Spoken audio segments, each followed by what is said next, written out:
زندگی میں جب تک اللہ راضی ہے تب تک زندگی سیٹ ہے. جب اللہ ناراض ہے تو بس سمجھیں کہ ہمارا برا ٹائم شروع ہو گیا. اب ہمارا کرائٹیریا یہ ہے, ہمارا لاس یہ ہے, فلانا انسان ہمیں چھوڑ گیا تو بس زندگی ختم ہو گئی. لیکن کرائٹیریا صحابہ کا تھا پلیجر آف اللہ, کہ جب تک اللہ ہے چاہے میں سڑک پہ بھی آ جاؤں, چاہے میں جیل میں بھی چلا جاؤں, چاہے میں نہتا ہو جاؤں, چاہے میری دولت چلی جائے, چاہے میں بالکل فٹ پاتھ پہ آ جاؤں, جب تک میرے پاس اللہ ہے تو میں سب سے امیر آدمی. جیسے ابن تیمیہ رحمہ اللہ نے ایک سینٹینس کہا تھا, ہی سیڈ کہ what can my enemies do to me, میرے دشمن میرا کیا کر سکتے ہیں. wherever I go my paradise is with me, جہاں بھی میں جاؤں گا میری جنت میرے ساتھ جائے گی. if they expel me, اگر وہ مجھے نکالیں گے تو یہ میرے لیے سیاحت ہے, میں سیاحت کروں گا, اللہ تعالیٰ کے سائنس دیکھوں گا, اللہ کی حمد بیان کروں گا. if they confine me, اگر وہ مجھے جیل میں بند کرتے ہیں, that is solitude to me, تو پھر مجھے موقع مل جائے گا اللہ کی عبادت کرنے کا, میں سولیٹیوڈ میں آ گیا ہوں.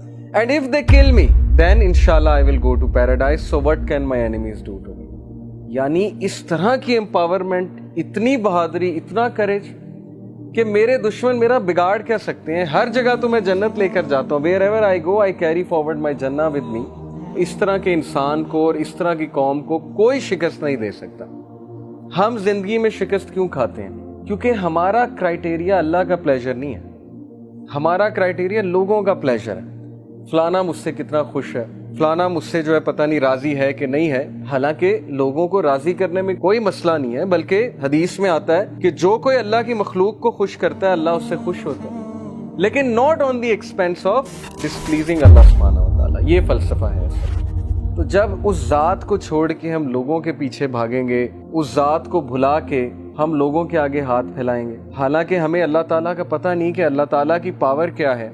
دلوں کا کنٹرول اللہ کے ہاتھ میں. اللہ چاہے گا کسی کا دل پھیر دے گا ہمارے لیے, چاہے گا اس کے دل میں محبت شفقت بھر دے گا, چاہے گا اس کے دل میں ہم سے دوری ہم سے نفرت بھر دے گا. یہ اللہ تعالیٰ کے کنٹرول میں ہے. So Prophet صلی اللہ علیہ وسلم said کہ as long as you are not displeased with me then nothing else matters. جب تک اللہ آپ راضی ہیں تب تک ہر چیز سیٹ ہے. اس لیے دیکھیے ابھی سے یہ مائنڈ سیٹ بنا لیجئے. جاب نہیں ہے, زندگی میں کوئی مشکل چل رہی ہے, زندگی میں کوئی ڈیفیکلٹی آ گئی ہے, جب تک ایکویشن میں اللہ ہے, جب تک آپ کا تعلق اللہ کے ساتھ ہے, کچھ نہیں گیا, کوئی لاس نہیں ہے. یہ دنیا کے لاس اور نتھنگ. لیکن اللہ چلا گیا, اللہ ایکویشن سے آؤٹ ہے, تو پھر یہ سب سے بڑا لاس. اب یہ سودا پھر آپ نے خود کرنا ہے.